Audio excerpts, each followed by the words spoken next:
মধ্যপ্রাচ্যে কি একটা মহাযুদ্ধ শুরু হতে যাচ্ছে? একপাশে যুদ্ধের হুঙ্কার, অন্য পাশে গোপন চুক্তির খসড়া ফাঁস। ইরান আর আমেরিকার কূটনীতির দাবার চাল আর রণহুঙ্কারে কাঁপছে বিশ্ব। এই মুহূর্তের ব্রেকিং নিউজ, ইরানে আকস্মিক হামলার প্রস্তুতি নিচ্ছে যুক্তরাষ্ট্র ইসরায়েল। আর ঠিক এই মুহূর্তেই ফাঁস হলো দুই দেশের গোপন পরমাণু চুক্তির ৮টি শর্ত। কি আছে এতে? অন্যদিকে নিরাপত্তা ঝুঁকির কথা বললেও পাকিস্তানে আসছেন মার্কিন ভাইস প্রেসিডেন্ট জেডি ভ্যান্স। ট্রাম্পের এই বিশেষ দূত কি পারবেন ইরানের সাথে যুদ্ধ থামাতে, নাকি আলোচনা শুরুর আগেই পণ্ড হয়ে যাবে সবকিছু ঠিক গতবারের মতো? আমেরিকাকে গুঁড়িয়ে দিতে প্রস্তুত ইরানের ড্রোন আর মিসাইল। ইরানের নতুন সর্বোচ্চ ধর্মীয় নেতা মোস্তফা খামেনির সরাসরি হুঁশিয়ারি, যে কোনো মুহূর্তে বজ্রপাতের মতো আঘাত হানবে তেহরান। মার্কিন নৌবাহিনীকে ডুবিয়ে দেওয়ার হুমকি দিয়েছে ইরান। পুরো মধ্যপ্রাচ্য চলে গেছে এক রণসজ্জায়। ঠিক এই সময় ডলার বর্জনের হুঁশিয়ারি দিল আরব আমিরাত। মধ্যপ্রাচ্যের যুদ্ধে মার্কিন ডলারের আধিপত্য কি ধসে পড়বে? আমিরাতের এই চাঞ্চল্যকর সিদ্ধান্ত কাঁপিয়ে দিয়েছে হোয়াইট হাউসকে। এটা কি সত্যি সত্যি একটি হুমকি, নাকি হোয়াইট হাউসকে ভয় দেখানো হচ্ছে? অন্যদিকে ১৫ বছরের নিষেধাজ্ঞার পর ইরান কি ইউরেনিয়াম সমৃদ্ধকরণ বন্ধ রাখবে? $২০ বিলিয়ন ইরানের জব্দ করা টাকা ফেরত পাওয়ার শর্তে ইরানকে নতি স্বীকার করে নেবে। ঠিক তখন ইরান জানিয়েছে, অবরোধ না তুললে আলোচনায় বসবে না ইরান। তেহরানের অবস্থান সম্পূর্ণভাবে অনড় রয়েছে। দর্শক, এই ছিল মূল বা প্রধান প্রধান সংবাদগুলো। আমরা এখন চলে যাব সংবাদের বিস্তারিততে।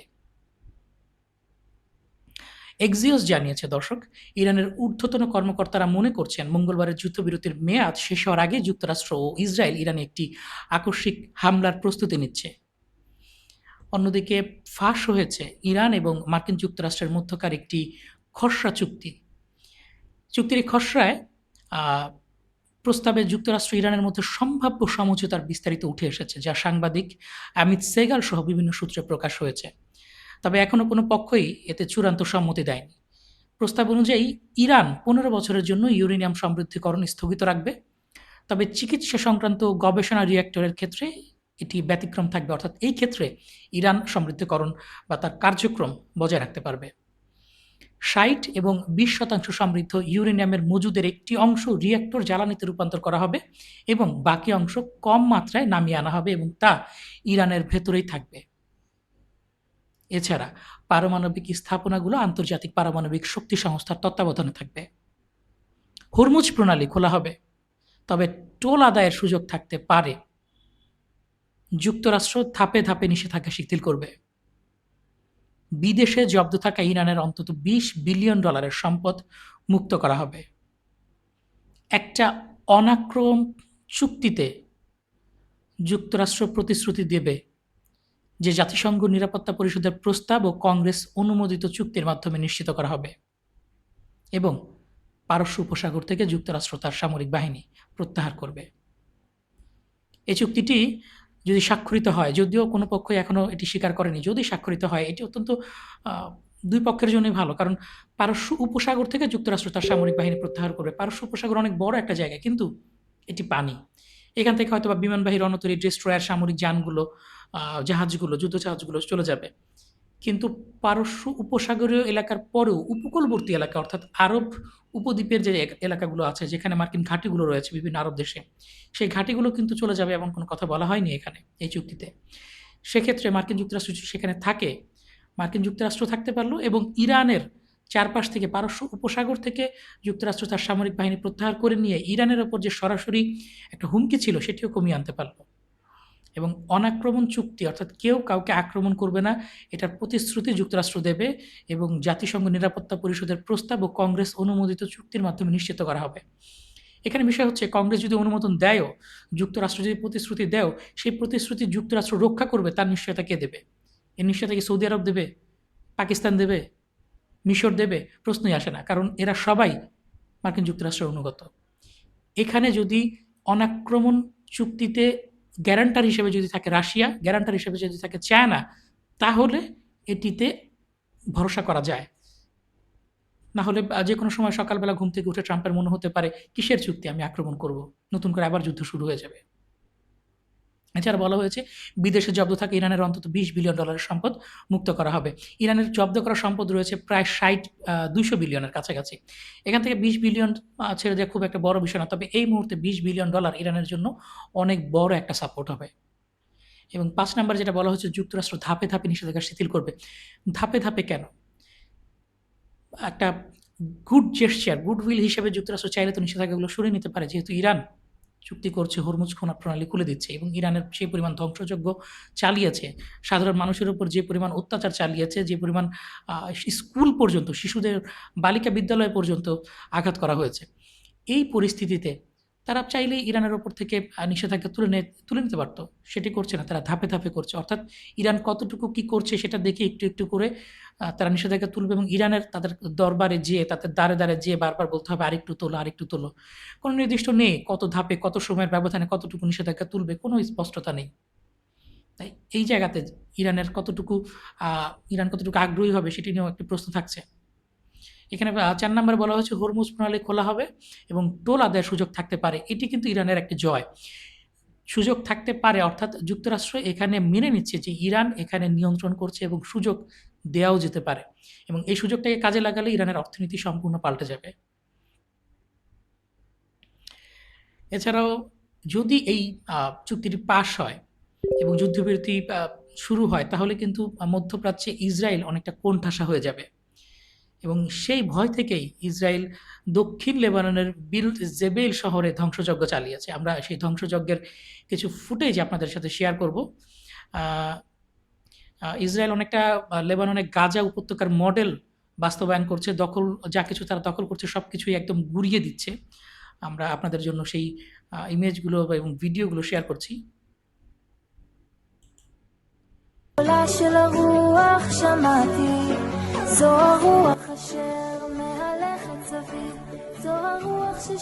দেখছেন দক্ষিণ লেবাননের বিট জেবেইল, যেটি ইসরায়েল দখল করেছে এবং দখলের পরে কিন্তু সবকিছুই প্রায় ধ্বংসস্তূপে পরিণত করেছে, বিস্তৃত প্রান্তর হয়েছে ধ্বংসস্তূপের, এবং এর মাধ্যমে যুক্তরাষ্ট্রের এই পোষা ওয়াচডগ বা অ্যাটাক ডগ যেটি করছে, তার নিশ্চিত করছে তার আশেপাশে বা এই জায়গাটাতে কারণ মানুষ বসতি যেন আর কখনো শুরু হতে না পারে।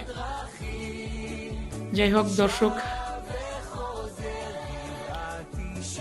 ফিরে যাচ্ছি আমাদের পরবর্তী সংবাদে।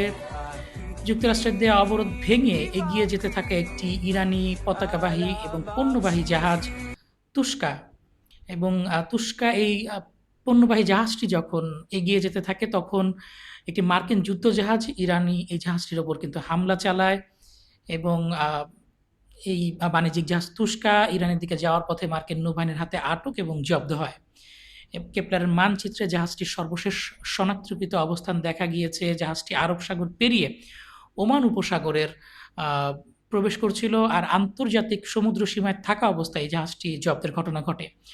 এটি যুক্তরাজ্য এবং ইউরোপীয় ইউনিয়নের নিষেধাজ্ঞার আওতায় রয়েছে। আমরা আপনাদের জন্য সেই ভিডিওটি শেয়ার করার চেষ্টা করছি যেখানে যুক্তরাষ্ট্র এই জাহাজটির ওপর হামলা চালিয়েছিল।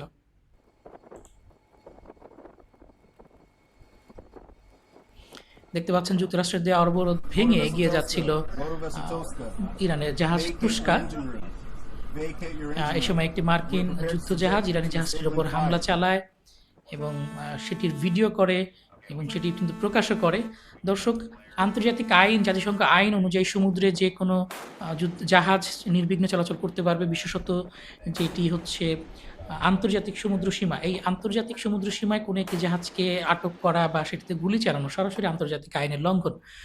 যুক্তরাষ্ট্র এই আইনটি লঙ্ঘন করে প্রমাণ করলো যে তারা আন্তর্জাতিক আইনের প্রতি কতটা অশ্রদ্ধাশীল। যদিও এই মুহূর্তে এই বিষয় নিয়ে হয়তো বা তেমন কিছু বলা হবে না, তবে ইরান কিন্তু জানিয়েছে ইরানের বাণিজ্যিক যে জাহাজ রয়েছে সেটিতে মার্কিন হামলার জবাব দেওয়ার ঘোষণা দিয়েছে ইরানের খাতাম আল আম্বিয়া কেন্দ্রীয় সদর দপ্তর বলেছে এর যথাযথ প্রতিশোধ নেওয়া হবে। এছাড়া নিরাপত্তা এবং কূটনীতির কারণ দেখিয়ে ইসরায়েলি বিচারকরা নেতানিয়াহুর আগামীকালে নির্ধারিত সাক্ষ্যদান বাতিলের আবেদন অনুমোদন করেছে। অর্থাৎ দর্শক, ইসরায়েলের প্রধানমন্ত্রী নেতানিয়াহু কিন্তু অনেকগুলো দুর্নীতির মামলায় বর্তমানে বিচারাধীন রয়েছেন। তার বিরুদ্ধে প্রতিনিয়ত শুনানির জন্য তাকে ডাকা হয়। তিনি কিন্তু বিভিন্ন যুদ্ধের বাহানা দেখিয়ে, কারণ দেখিয়ে সেই শুনানিগুলো পিছিয়ে দেন। তিনি বলেন যে, "আমি তো যুদ্ধ অবস্থায় আছি, খুব ব্যস্ত। আমি এগুলো বিচার কার্যে অংশগ্রহণ নিলে যুদ্ধটা কে করবে? দেশ তো শত্রুরা দখল করে নেবে।"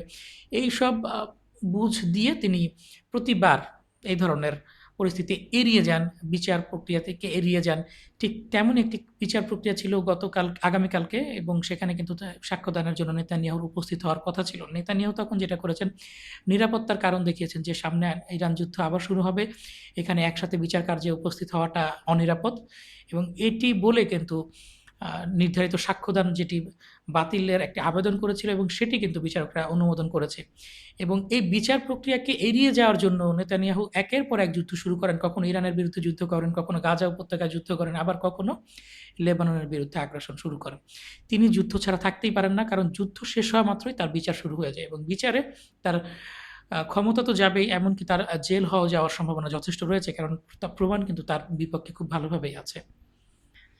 এছাড়া আরেকটি সংবাদ প্রচারিত হয়েছে। ওয়াল স্ট্রিট জার্নাল জানিয়েছে, ইরানে মার্কিন জেট ভূপাতিতর পর ক্ষুব্ধ হন মার্কিন প্রেসিডেন্ট ডোনাল্ড ট্রাম্প। উদ্ধার অভিযানে তাকে আংশিকভাবে দূরে রাখা হয়। যুদ্ধ চলাকালীন ইরানে একটি মার্কিন যুদ্ধ বিমান ভূপাতিত হওয়ার পর ট্রাম্প তীব্র প্রতিক্রিয়া দেখান এবং এক পর্যায়ে সহকারীদের ওপর চিৎকার করেন। এ সময় তিনি 1979 সালের ইরান হোস্টেজ ক্রাইসিস এবং তৎকালীন প্রেসিডেন্ট জিমি কার্টারের ব্যর্থ উদ্ধার প্রচেষ্টার প্রসঙ্গ উল্লেখ করেন। এদিকে ভূপাতিত বিমানের ক্রু সদস্যদের উদ্ধারের জন্য উচ্চ ঝুঁকির সামরিক অভিযান চলাকালে ট্রাম্পকে সবসময় সরাসরি অপারেশনাল আপডেট দেওয়া হয়নি, বরং উপদেষ্টারা তাকে গুরুত্বপূর্ণ মুহূর্তে তথ্য দিয়েছেন। অর্থাৎ ডোনাল্ড ট্রাম্পকে কিন্তু তার আশেপাশের উপদেষ্টা যারা আছেন তারা সম্পূর্ণ বিশ্বাস করতে পারছেন না। পিন পয়েন্ট অ্যাকুরেসিতে রিয়েল টাইম কিন্তু তাকে সরাসরি তথ্য দেওয়া হয়নি। তাকে গুরুত্বপূর্ণ বিষয়গুলো জানানো হয়েছে, কিন্তু পুরো ব্রিফিংটা তাকে দেওয়া হয়নি। কারণ হয়তোবা ট্রাম্পের মেজাজ তাদের উপরে প্রভাব বিস্তার করেছিল, এবং তারা ট্রাম্পের মেজাজকে যেন দেখতে না হয়, এবং ট্রাম্প যেভাবে হুটহাট পোস্ট দিয়ে দেয় যে কী হচ্ছে না হচ্ছে, এই পোস্ট দেখে ইরান যেন সতর্ক না হয়ে যায়, এই ধরনের চিন্তা থেকেই কিন্তু ট্রাম্পকে অন্ধকারে রেখে পুরো অপারেশনটা করা হয়, এবং গুরুত্বপূর্ণ কিছু তথ্য বা মুহূর্তের বিষয়গুলো তাকে শুধু জানতে দেওয়া হয়েছিল, যেহেতু তিনি খুব বড় একটি পদে রয়েছেন। এছাড়া পাকিস্তানে অনুষ্ঠিতব্য আগামীকালের নতুন দফার আলোচনায় অংশগ্রহণের বিষয়টি ইরান এখনও নিশ্চিত করেনি, সরকারি সূত্রের বরাত দিয়ে জানিয়েছে ফার্স ও তাসনিম নিউজ এজেন্সি। এবং এনবিসি নিউজ জানিয়েছে, ট্রাম্পের জনপ্রিয়তা তার এবারের মেয়াদে সর্বনিম্ন পর্যায়ে নেমে এসেছে। এনবিসি নিউজের নতুন এক জনমত জরিপে এমনটাই দেখা গেছে। জরিপে মাত্র 37% উত্তরদাতা তার কাজের প্রতি সমর্থন জানিয়েছেন। বিপরীতে 63% অসন্তোষ প্রকাশ করেছেন। এর মধ্যে 50% বলেছেন তারা জোরালোভাবে তার কাজের বিরোধিতা করছেন। দর্শক, ট্রাম্প কিন্তু ঘরে এবং বাইরে উভয় দিকই চাপের মধ্যে আছেন। দেখা যাক ইরান যুদ্ধ তিনি কত দূর আর টেনে নিতে পারেন। এছাড়া ইরানের সর্বোচ্চ ধর্মীয় নেতা মুজতবা আলী খামেনি একটি বিবৃতি প্রদান করেছেন। বিবৃতিতে তিনি বলেছেন, মার্কিন নৌবাহিনীকে গুঁড়িয়ে দিতে ইরানের নৌবাহিনী সম্পূর্ণ প্রস্তুত রয়েছে বলে মন্তব্য করেছেন মুজতবা আলী খামেনি। ইরানি সেনাবাহিনীর প্রতিষ্ঠাবার্ষিকী এবং তার শহীদ বাবা ও সাবেক সর্বোচ্চ নেতা আলী খামেনির জন্মদিন উপলক্ষে এক বিবৃতিতে তিনি একথা বলেন। তিনি জানান, যুক্তরাষ্ট্র ও বিচ্ছিন্নতাবাদী শক্তির বিরুদ্ধে প্রতিরোধ গড়ার ক্ষেত্রে ইরানের সশস্ত্র বাহিনীর দীর্ঘ ইতিহাস রয়েছে। ইরানের দৃঢ় প্রতিরক্ষা ব্যবস্থা যুক্তরাষ্ট্র ও ইসরায়েলের সামরিক দুর্বলতা সারা বিশ্বের সামনে উন্মোচন করে তাদের অপদস্থ করেছে। যে কোনো মুহূর্তে মার্কিন ও ইসরায়েলি লক্ষ্যবস্তুতে বজ্রপাতের মতো আঘাত হানবে। ইরানের ক্ষেপণাস্ত্র ও ড্রোন প্রতিরক্ষা ব্যবস্থা প্রস্তুত রয়েছে, এবং নৌবাহিনী শত্রুদের নতুন পরাজয়ের স্বাদ দিতে প্রস্তুত বলেও হুঁশিয়ারি দিয়েছেন তিনি। সূত্র স্পুতনিক। এছাড়া ইরানের সাথে সম্ভাব্য আলোচনায় অংশ হিসেবে আমেরিকায় আলোচনাকারী দলের অগ্রগামী টিম বহনকারী 2টি বিমান পাকিস্তানে অবতরণ করেছে। 3 জন পাকিস্তানি কর্মকর্তা এই বিষয়টি আনাদুল এজেন্সিকে জানিয়েছেন। দর্শক, আমরা এর আগে কিন্তু দেখেছিলাম যে এর আগের আলোচনাতে ইরান কিন্তু খুব সিরিয়াস ছিল, এবং তারা মার্কিন যুক্তরাষ্ট্রের আগে পাকিস্তানে এসে পৌঁছেছিল, এবং বিশাল বড় একটি বহর নিয়ে তারা এসেছিল। তাদের বিশেষজ্ঞরা সেই বহরে ছিল। বর্তমানে কিন্তু ইরানের খুব একটা আগ্রহ দেখা যাচ্ছে না। এবার মার্কিন যুক্তরাষ্ট্রের কর্মকর্তারা আগে চলে এসেছেন, এবং ইরান এখনও নিশ্চিত করছে না যে তারা অংশ নিচ্ছে বা অংশ নেবে বলে নিশ্চিত করেনি। এই যখন অবস্থা তখন কিন্তু ডোনাল্ড ট্রাম্প আহ, একটি টুইট করেছেন। তিনি জানিয়েছেন ইরানের সাথে শান্তি আলোচনার জন্য পাকিস্তানে প্রতিনিধি দল পাঠিয়েছেন মার্কিন প্রেসিডেন্ট ডোনাল্ড ট্রাম্প। তারা আগামীকাল পাকিস্তানে পৌঁছাবে বলে তিনি এই পোস্টে জানান। যদি আমরা জানি তারা পৌঁছেছেন, আমরা আপনাদের জন্য ট্রাম্পের সেই পোস্টটি শেয়ার করার চেষ্টা করছি। দেখছিলেন ট্রাম্পের সেই পোস্টটি। এছাড়া ইরানের পররাষ্ট্র মন্ত্রণালয়ের মুখপাত্র ইসমাইল বাঘাই কিন্তু একটি টুইট করেছেন এবং সেখানে তিনি বলেছেন, আপনাদের জন্য আমরা সেই টুইটটি শেয়ার করছি। ইরানের পররাষ্ট্র মন্ত্রণালয়ের মুখপাত্র ইসমাইল বাঘাই বলেন, যুক্তরাষ্ট্রের কথিত ইরানের বন্দর বা উপকূল অবরোধ পাকিস্তানের মধ্যস্থতায় হওয়া যুদ্ধবিরতির লঙ্ঘন। একই সঙ্গে এটি অবৈধ ও অপরাধমূলক পদক্ষেপ। তিনি আরও বলেন, ইরানের জনগণের ওপর ইচ্ছাকৃতভাবে সম্মিলিত শাস্তি আরোপ আন্তর্জাতিক আইনের দৃষ্টিতে যুদ্ধাপরাধ ও মানবতা বিরোধী অপরাধের শামিল। এছাড়া আমরা কিন্তু দেখতে পেয়েছি ইসরায়েলের হাইফায় কিন্তু বিক্ষোভ হয়েছে। সেই বিক্ষোভকারীরা নেতানিয়াহুর বিরুদ্ধে বিক্ষোভ করেছে। নেতানিয়াহু তার সরকারের বিরুদ্ধে মিছিল করেছে বিক্ষোভকারীরা। ট্রাম্প যেমন নিজের দেশের ভেতরে চাপে আছে, নেতানিয়াহু কিন্তু নিজেও তার দেশের ভেতরে চাপে আছে। তার বিরুদ্ধে বিক্ষোভ হচ্ছে, তার বিরুদ্ধে মামলা চলছে। সবকিছু মিলিয়ে সেও যে খুব একটা স্বস্তিতে আছে তা কিন্তু নয়। এছাড়া ইরানের তাসনিম নিউজ এজেন্সি একটি প্রতিবেদন দিয়েছে। তারা জানিয়েছে, যতদিন ট্রাম্পের নৌ অবরোধ বহাল থাকবে ততদিন ইরান যুক্তরাষ্ট্রের সাথে কথা বলার জন্য আলোচক দলকে পাঠাবে না বা আলোচনা করবে না। এটি জানিয়েছে তাসনিম নিউজ এজেন্সি। এছাড়া সিএনএন জানিয়েছে, হোয়াইট হাউস সিএনএনকে জানিয়েছে মার্কিন ভাইস প্রেসিডেন্ট জেডি ভ্যান্স পাকিস্তানে আসন্ন ইরান আলোচনায় অংশ নেবেন। যদিও ট্রাম্প এর আগে নিরাপত্তা উদ্বেগের কারণে ভ্যান্সের অংশগ্রহণের কথা অস্বীকার করেছিল। এই বিষয়টি অত্যন্ত গুরুত্বপূর্ণ দর্শক, কারণ জেডি ভ্যান্সকে ইরান নিজে চয়েস করেছিল বা নিজে পছন্দ করেছিল। কারণ বাকি যে দুইজন আলোচক আছে, স্টিভ উইটকফ এবং জ্যারেড কুশনার। স্টিভ উইটকফকে বলা হয় ইসরায়েলের পালিত দাস এবং জ্যারেড কুশনার নিজেও একজন ইহুদি এবং ট্রাম্পের মেয়ের জামাই।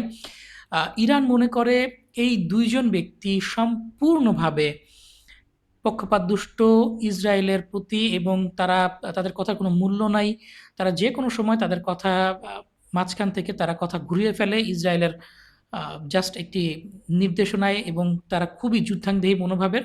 এবং একমাত্র যিনি মধ্যপন্থার কাছাকাছি কিছুটা কাছাকাছি যান তিনি হচ্ছেন জেডি ভ্যান্স। এবং ইরান কিন্তু তার জন্য চেয়েছিল যে আলোচনা যেন জেডি ভ্যান্স থাকে, ইহুদিদের এই ইসরায়েলের পালিত দাস যেন না থাকে। এবং মার্কিন যুক্তরাষ্ট্র তখন জানিয়েছিল জেডি ভ্যান্স আসবে কিনা সেটি নিশ্চিত নয়, নিরাপত্তার বিষয় আছে, ভাইস প্রেসিডেন্ট নাও আসতে পারেন। কিন্তু নিরাপত্তার উদ্বেগের কথা এর আগে ট্রাম্প বললেও এখন কিন্তু জানা যাচ্ছে যে মার্কিন ভাইস প্রেসিডেন্ট জেডি ভ্যান্স পাকিস্তানে আসন্ন ইরান আলোচনায় অংশ নেবেন। এছাড়া গত ২৪ ঘন্টায় দক্ষিণ লেবাননের ৩৭ জন ইসরায়েলি সৈন্য আহত হয়েছে। ইসরায়েলি সেনাবাহিনীর বরাতে এটি জানিয়েছে আল জাজিরা।